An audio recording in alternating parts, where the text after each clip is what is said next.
What if losing weight in India became 10 times cheaper? Sounds amazing, right? But here's the twist. Will this actually make us healthier or create a new health crisis? In this video, I'm breaking down the truth about cheaper obesity drugs and what it really means for you. By the end of this video, you will know whether these drugs are a blessing or a ticking time bomb. Today, we'll answer some big questions like: what are these new drugs? Who should actually take them? How much will they cost? And most importantly, will they truly make India healthier or just dependent on shortcuts? Let's find out. So first, what exactly are these so-called miracle drugs? GLP-1 drugs like semaglutide were originally designed for diabetes, but now they're being used for weight loss. They control blood sugar, reduce appetite, and can help you lose 6 to 7 kilos in just a few months, plus improve diabetes control. Sounds like magic, right? But wait. Here's the real question. Who should actually be taking these drugs? Is it for everyone who wants to look slim on Instagram? Let's find out. Doctors say these drugs are not for vanity. They're meant for people who are obese or diabetic with serious health risks, not for quick weight loss before a wedding. And here's why. Misuse can lead to nausea, hypoglycemia, even pancreatitis. So if that's the case, you might be wondering, if these drugs are so specific, why is everyone talking about them? It's because something big is about to happen. Mark your calendars, March 2026. That's when Novo Nordisk's patent expires and Indian pharma giants like Cipla, Sun Pharma and Dr. Reddy's are set to roll out generics. But here's the exciting part. The price drop will be massive. Now you might be asking, how cheap are we talking?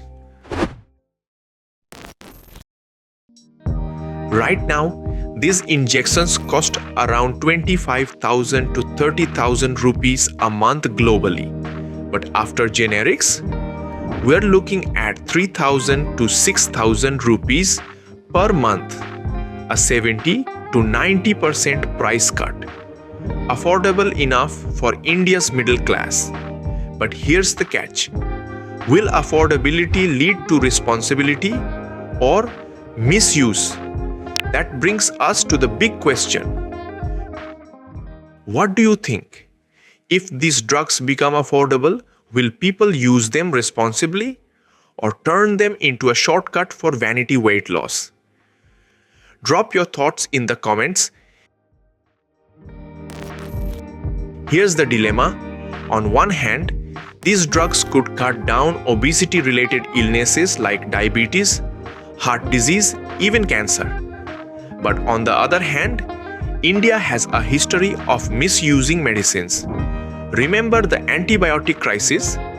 If these become over-the-counter or a fitness fad, we could end up with a new health disaster. So, what's the solution? How do we make sure these drugs help and not harm? Doctors are crystal clear. These medicines should only be taken under medical supervision, combined with diet and exercise. No magic pills, no shortcuts. It's a long-term commitment, not an Instagram hack. Which leads to the final and most important question. If used properly, what impact can these drugs really have on India's health? Handled well, this could be a game changer, lowering diabetes, reducing cancer risks, and even cutting healthcare costs in the long run. But that only happens if we treat these drugs as part of a bigger health plan, not a quick fix. So the future depends on how we, as a society, handle this change. So, what do you think? Will cheaper obesity drugs make India healthier, or are we opening the door to another health crisis?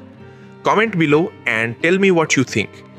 If you found this video helpful, give it a like, share it with your friends, and don't forget to subscribe for more such content.